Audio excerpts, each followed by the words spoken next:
prior to Newton's day was that it was a natural tendency of objects to come to a rest position. So it was believed moving object would eventually stop moving because a force was necessary to keep an object moving. But when it left to itself, a moving object would eventually come to a rest, and object at rest would stay at rest. Newton's first law of motion states that an object at rest will stay at rest and an object in motion will stay in motion with the same speed and in the same direction unless acted upon by an unbalanced force. Objects tend to keep on doing what they're doing.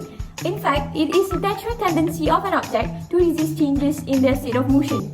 This tendency of an object to resist changes in their state of motion is described as inertia. So how does inertia relates to fan?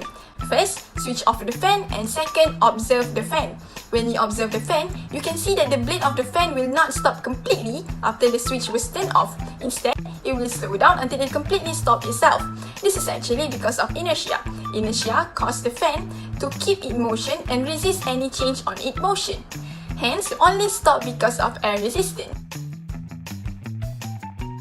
Uniform circular motion can be described as the motion of an object in a circle at a constant speed. As an object moves in a circle, it is constantly changing its direction. At all instances, the object is moving tangent to the circle. Since the direction of the velocity vector is the same as the direction of the object's motion, the velocity vector is directed tangent to the circle as well. An object moving in a circle is accelerating. An object undergoing uniform circular motion is moving with a constant speed. Nonetheless, it is accelerating due to its change in direction. The direction of the acceleration is inward. The final motion characteristics of an object undergoing uniform circular motion is a net force. The net force acting upon such an object is directed towards the center of the circle. The net force is said to be an inward or centripetal force. Without such an inward force, an object would continue in a straight line, never deviating from direction. Yet, with the inward net force directed perpendicular to the velocity vector, the object is always changing its direction and undergoing an inward acceleration. When we switch on the fan, we can see that the blade of the fan is moving in uniform circular motion. This uniform circular motion involves the blade of the fan to move in circular path with the center of the fan being in the center of the circular motion.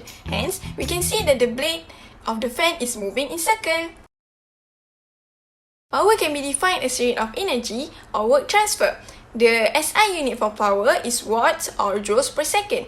An example for power of fan is 34 watts. This 34 watts actually means that 34 joules of energy are being used every second after the fan is switched on.